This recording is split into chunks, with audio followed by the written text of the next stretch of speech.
ஏக இறைவனின் சாந்தியும் சமாதானமும் நம் அனைவரின் மீதும் உண்டாவதாக. எல்லா புகழும் இறைவன் ஒருவனுக்கு. நம்ம தொடர்ந்து நிலவரங்களை பார்த்துட்டு இருக்கோம். இன்னைக்கு வந்திருக்கக்கூடிய சில முக்கியமான தகவலை பார்க்கலாம். இதுவரையும் என்ன பண்ணிட்டு இருந்தாங்கன்னு பார்க்கும்போது, லெபனான்ல தாக்குதல் பண்ணியிருந்தாங்க, சிரியாவில் தாக்குதல் பண்ணியிருந்தாங்கன்னு நமக்கு தெரியும். இன்னைக்கு பார்க்கும்போது ஈராக்ல ஏமன்லையும் கடுமையான தாக்குதலை பண்ணியிருக்காங்க. அப்படியே திசை திருப்பி இன்னொரு பக்கம் முழுவதுமே என்ன பண்ணிட்டு இருக்காங்கன்னா வம்பு இழுத்துட்டு இருக்காங்க. கூட அமெரிக்காவும் இருந்து அவங்களும் அதை செயல்படுத்தி கொண்டே இருக்காங்க. என்னென்ன நடந்திருக்குன்னு சொல்லிட்டு ஒரு தொகுப்பாக பார்க்கலாம். மறக்காம சப்ஸ்கிரைப் பண்ணிக்கோங்க. முதல் விஷயமே பார்த்தா, நேற்றைய தினம் அதிரடியாக ஈரான் சில விஷயங்களை நிகழ்த்தினாங்க. அது பார்க்கும்போது ரொம்பவே ஒரு 3 நாளா 4 நாளா என்னெல்லாம் இஸ்ரேல் சொல்லிட்டு இருந்தாங்களோ அதுக்கு எல்லாத்துக்கும் அப்படியே மாறாக இருந்துச்சு. பொதுவாக அவங்க என்ன சொன்னாங்க, ஆயத்துல்லா கொமேனி அவர்கள் ஒட்டு மொத்தமா போய் எல்லாரும் பதுங்கிட்டாங்க, அவங்களுடைய பெசக்சீன் அவர்கள் கூட பதுங்கிட்டாங்க, அங்க யாருமே முக்கியமான தலைவர்களே இல்லை, நாங்க லெபனான்ல தாக்குனதை வச்சுட்டு இப்ப ஈரான்ல தலைவர்கள் முக்கியமானவங்க அப்படிங்கிற மாதிரியான ஆட்களவே பார்க்க முடியாத அளவுக்கு தலைமறைவாயிட்டாங்கன்னு சொன்னாங்களா.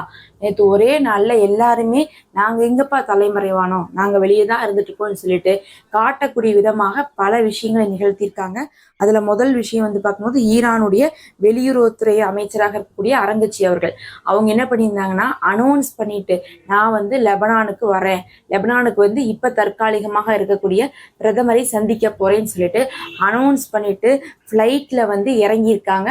லெபனானுக்கு லெபனானுடைய பார்லிமெண்ட் போய் அங்க இருக்கக்கூடிய தற்காலிக பிரைம் மினிஸ்டரையும் பார்த்து பேசிட்டு தான் வந்திருக்காரு. இப்ப லெபனான்ல இருக்கக்கூடிய சிச்சுவேஷனுக்கு லெபனான்ல இருக்கவங்களுக்கே பாதுகாப்பு இல்லைங்கும் போது ஈரான் இறங்குறதும், அதுவும் அனௌன்ஸ் பண்ணிட்டே அபிஷியலா இறங்குறது, இவங்களை பேசுறாங்கன்னா இவங்க ஏதாவது ஒரு தாக்குதலை பண்ணிட்டு நாங்க லெபனான் மேலதான் தாக்குதல் பண்ணோம், ஈரான் அங்க வந்ததுக்கு எங்களுக்கு ஒன்றும் சம்மந்தம் இல்லைன்னு கூட இஸ்ரேல் சொல்லலாம். இருந்தாலும் கூட அந்த நிலைமையில கூட நாங்களாம் தைரியமா தான் இருக்கோம், முடிஞ்சா நீ என்னை அடிச்சுப்பாரு, அப்படி நீ அடிச்சுட்டா அதுக்கப்புறம் எங்க பக்கம் உனக்கு சரியான விளைவுகள் வரும் அப்படிங்கிறதை உணர்த்தக்கூடிய விதமாக தைரியமா வெளியே அனௌன்ஸ் பண்ணி வந்துட்டு போயிருக்காரு. சரி, வந்தவர் எதாவது பேசியிருக்காருன்னு பார்க்கும்போது, லெபனான்ட்ட என்ன சொல்லிட்டு போயிருக்காங்கன்னா, நீங்க இதை நிறுத்தவே கூடாது, எப்ப காசாவில் சீஸ் ஃபயர் வருதோ அது வரையும் நீங்க என்ன பண்ணும், தொடர்ந்து இதை கண்டினியூ பண்ணுங்க, லெபனான்ல இருந்து தாக்குதல் இருந்துகிட்டே இருக்கணும், நாங்க ஃபுல் சப்போர்ட்டும் ஈரான்ல இருந்து லெபனானுக்கு கொடுப்போம், லெபனானுக்கு ஏதாவது ஒண்ணுன்னா ஈரான் கண்டிப்பா நிற்கும், இனி நாங்களும் களத்துல இருக்கிறோம் அப்படிங்கிறதை தெளிவா சொல்லிட்டு போயிருக்காரு. நீங்க நிறுத்திடாதீங்க அப்படின்னு இருக்காரு. நிறைய பேர் லெபனான் தேவையே இல்லாம வம்பை இழுத்து கொட்டிக்கிட்டாங்க, காசா மாதிரி இப்ப லெபனான் ஆக போகுது அப்படிங்கிறாங்க. காசா மாதிரி தான் லெபனான்ல பல கட்டிடங்களை இடிச்சிட்டு இருக்காங்க, பொதுமக்களை எல்லாம் காலி பண்ணி வச்சுட்டு இருக்காங்க, எல்லாமே உண்மைதான். ஆனா அதை அவங்க எதிர்பார்த்துதான் வந்திருக்காங்க. காசாவுடைய சுதந்திரத்தை நம்ம வாங்கித்தரோம், அதுக்காக நம்ம இதை செஞ்சுதான் ஆகணும் அப்படிங்கிறதுக்காக லெபனானும் சரி ஈரானும் சரி தயாராக இருக்காங்க. அப்படி அவர் பேசிட்டு போயிருக்காரு.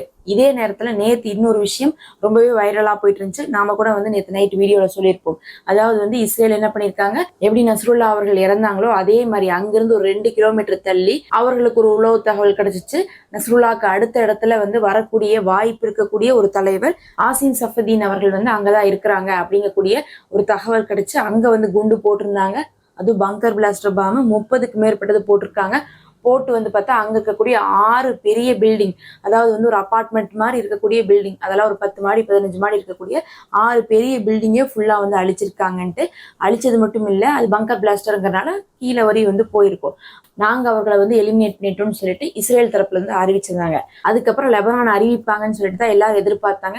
ஏன்னா தொடர்ந்து அங்க தாக்குதல் நடத்தப்பட்டு இருக்கிறதும் தலைவர்கள் இறந்துட்டு இருக்கிறதும் நடந்துட்டு இருக்கிறனால இஸ்ரேல் சொன்னனால சரி உளவு தகவலை வச்சு அந்த மாதிரி செஞ்சிருப்பாங்களான்னு எதிர்பார்க்கப்பட்டுச்சு. ஆனா என்ன நடந்திருக்குதுன்னு பார்க்கும்போது, அந்த இடத்துல பங்கரே இல்லை.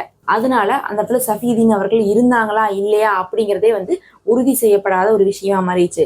இப்பயும் 100% அங்க இல்லைன்னு சொல்ல முடியாது, 100% அங்க இருந்தாங்கன்னு சொல்ல முடியாது. அப்படி ஒரு சீக்ரெட்டை தான் லெபனான் மெயின்டைன் பண்றாங்க. ஆனா நிறைய வட்டாரங்கள் என்ன சொல்றாங்கன்னா, லெபனானை சேர்ந்தவங்க அவங்க நேத்தே அறிவிச்சிருக்காங்க, இது ஒரு ஃபெயிலியரான தாக்குதல் அப்படிங்கிறதை அறிவிச்சிருக்காங்க. அதை பார்க்கும் போது எப்படி தெரியுதுன்னா, அந்த இடத்துல அவர்கள் இல்லைங்கிறது தெரியுது. அந்த இடத்துல பங்கர் இல்லைங்கிறதே இவங்க தாக்குதல் பண்ணதுக்கு பிறகுதான் அவங்க கண்டுபிடிக்கிறாங்க. ஏன்னா பங்கர் இருந்தா அது எப்படி கீழே வரையும் போகும் அப்படிங்கிறதும், பங்கர் இல்லாட்டினா அது எப்படி இருக்கும்னு சொல்லிட்டு தாக்குதல் நடந்த இடத்த பார்த்தா தெரியும். அதை பார்க்கும்போது தெரியுது அந்த 6 பில்டிங்கு அங்க இருக்கக்கூடிய பொதுமக்கள் இறந்தது உண்மைதான்.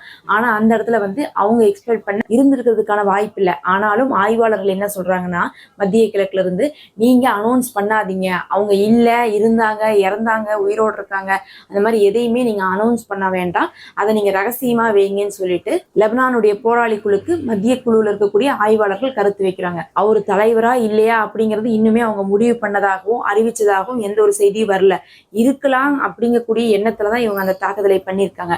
அவர் ஒரு முக்கியமான நபர்னு மட்டும் நம்ம சொல்ல முடியும். அப்படி இருக்கும்போது தலைவர்களை குறிவைக்கிறதுனால அந்த இன்ஃபர்மேஷனை சீக்கிரட்டா வைங்க அப்படின்னு சொல்லியிருக்காங்க. கிட்டத்தட்ட நேற்று நடந்த தாக்குதல் அப்படிங்கிறது ஒரு ஃபெயிலியரான தாக்குதல் தான். தலைவர்களுக்கு குறி வச்சோன்னு சொல்லி பொதுமக்களை தான் நேற்று வந்து குறி வச்சிருக்காங்க. இதே சமயத்துல நேற்று இன்னொரு முக்கியமான விஷயம்னு பார்க்கும்போது கமாண்டர் டெபுட்டி அவர்கள் ஐஆர்ஜிசியுடைய கமாண்டராக இருக்கக்கூடிய அலி ஃபதாவி அவர்கள் வந்து அவர்கள் அறிவிச்சிருக்காங்க. என்ன அறிவிச்சிருக்காங்கன்னா, இஸ்ரேல் வந்து எங்களை அடிக்கிறதுக்கு பிளான் பண்ணிட்டு இருக்கீங்க, எங்களுக்கு கன்ஃபார்மா தெரியும்.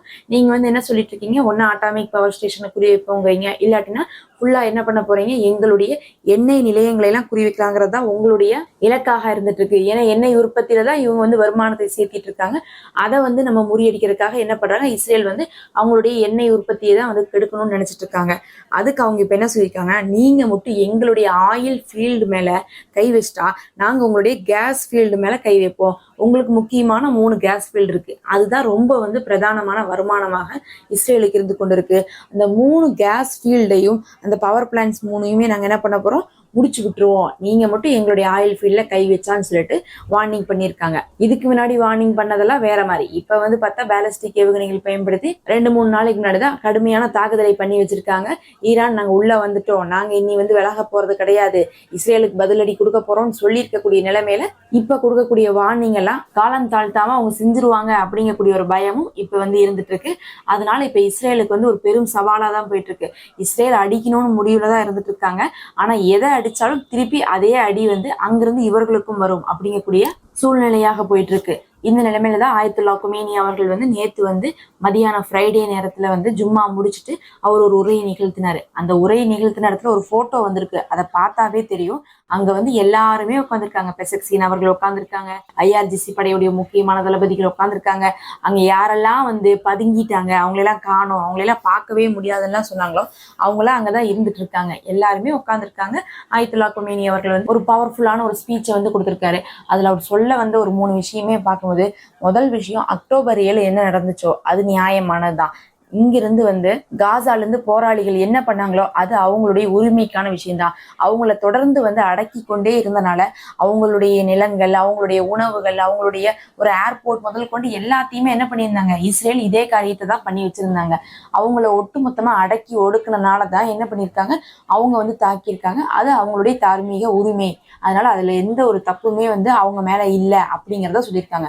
அப்ப அக்டோபர் 7 என்ன நடந்திருக்கும் அதை வந்து பத்தி பேசியிருக்காரு. 2வது என்ன சொல்லியிருக்காருன்னு பார்க்கும்போது, நம்மளுடைய எல்லாத்துடைய எதிரியும் யாருன்னு பாத்தீங்கன்னா ஜியோனிசம் ஒண்ணுதான். மற்றபடி வேற யாரையுமே நம்ம குறி வைக்கிறது கிடையாது. எங்களுக்கு மட்டும் கிடையாது, ஈரானுக்கு மட்டும் கிடையாது, லெபனானுக்கு மட்டும் கிடையாது, காசாவுக்கு மட்டும் கிடையாது, பாலஸ்தீனத்துக்கு மட்டும் கிடையாது, ஏன் சிரியாவுக்கும் தான், ஈராக்குக்கும் தான், இன்னும் வந்து சொல்ல போனா எல்லா முஸ்லீம் நாடுகளுக்கும் தான். அதனால வந்து அவங்க தான் நம்மளுடைய ஒரே எதிரி. அவங்களதான் நம்ம அடக்கிறதுக்காக, ஒழிக்கிறதுக்காக நம்ம வந்து போராடிட்டு இருக்கோம் அப்படின்னு சொல்றாங்க. 3வது விஷயம் என்ன சொல்றாங்கன்னா, இதுதான் சரியான நேரம், நீங்க என்ன பண்ணுங்க, முஸ்லீம் நாடுகள் எல்லாம் ஒன்றிணைங்க, நாம எல்லாம் பிரிஞ்சிருக்கிறதா இப்ப இது அத்தனை பிரச்சனைக்கும் காரணம். தொடர்ந்து நம்மளை பிரிச்சு வச்சிடறாங்க. பிரிச்சு வச்சுட்டு என்ன பண்ணிடுறாங்க, அவங்களுடைய வேலையை சாதிச்சுக்கிறாங்க. ஆனா அவங்க எல்லாம் பாத்தீங்கன்னா ஒத்துமையா தான் இருந்துட்டு இருக்காங்க. ஒருத்தவங்களை தாக்குனா இன்னொருத்தவங்க வந்துட்டு தானே இருக்காங்க. நாம இந்த சமயத்திலேயாவது சேரணும் அப்படிங்கறதைய வந்து என்ன சொல்றாங்க, ஆயத்துல்லா குமேனி அவர்கள் வந்து தெளிவா சொல்றாங்க. எல்லா முஸ்லீம் நாடுகளும் சேர வேண்டிய நேரம் இது அப்படிங்கிறதையும் வந்து அழுத்தம் திருத்தமா சொல்லியிருக்காங்க. இந்த 3 விஷயத்தை தான் வந்து அவர் வந்து பப்ளிக்ல பொதுமக்களுக்கு முன்னாடி வந்து பேசியிருக்காரு. பல்லாயிரக்கணக்கான மக்கள் அதுல வந்து பார்ட்டிசிபேட் பண்ணியிருக்காங்க. அப்படின்னாவே வந்து ஈரான் வந்து தலைமறைவால ஆகவே கிடையாது. அவங்க வெளியே வரக்கு தயாரா இருக்காங்க. இதை வேற அனௌன்ஸ் பண்ணிட்டு தான் வந்து இந்த பேட்டியெல்லாம் நடத்தியிருக்காங்க. அவங்க நினைச்சா வந்து ரெக்கார்டட் வீடியோ கூட போட முடியும். ஆனா இஸ்ரேலால எங்களை ஒன்றும் செய்ய முடியாது, நாங்க இருக்கிற இடமே தெரிஞ்சாலும் கூட இஸ்ரேல் எங்களை தாக்கறதுக்கு பயந்துக்கும், ஏன்னா நாங்க திருப்பி அடிப்போம் அவங்களுக்கு தெரியுங்கிறனால நேற்று ஒரு நாள் மட்டும் ஆயத்துல்லா குமேனி அவர்கள், பெசக்சீன் அவர்கள் பேசியிருக்காங்க. அதுக்கப்புறம் வந்து நம்ம சொன்ன மாதிரி வெளியுறவுத்துறை அமைச்சர் அவர் வந்து லெபனானுக்கே நேரடியாக வந்துட்டு ரிட்டர்ன் போயிருக்காரு. IRGC படையிலிருந்தும் வந்து கடுமையான வார்னிங்கை வந்து கொடுத்திருக்காங்க. இந்த மாதிரி பார்க்கும்போது ஈரான் தரப்புல இருந்து நேற்று நிறைய விஷயங்களை வெளிப்படையாக செஞ்சிருக்காங்க. இதே நேரத்துல வந்து பாத்தீங்கன்னா நம்ம நேத்தே சொல்லியிருப்போம், பிரிட்டிஷுடைய ஒரு கப்பலை வந்து ஏமன் வந்து தாக்கியிருந்தாங்க. அந்த போராளி குழுக்கள் அதை வீடியோவை கூட வந்து ரிலீஸ் பண்ணியிருந்தாங்க. அது ஒரு கடுமையான தாக்குதலா இருந்துச்சு. அது ஒட்டுமொத்தமாவே அந்த கப்பலே அழிஞ்சிருச்சுன்னு தான் சொல்ல முடியும். அந்த அளவுக்கு வந்து ஒரு தாக்குதலாக இருந்துச்சு. ஏதாவது ஒரு இடத்துல தீப்பத்தி எறிகிற மாதிரி எல்லாம் கிடையாது. அது முழுசாவே வந்து அழிஞ்சு போற அளவுக்கான தாக்குதலா இருந்துச்சா. அதனால என்ன பண்ணிருக்காங்க, நேத்து வந்து யூகேவும் யூஎஸும் சேர்ந்துட்டு வளமையா என்ன செய்வாங்க, ஏமன் மேல தாக்குதல் பண்ணுவாங்க.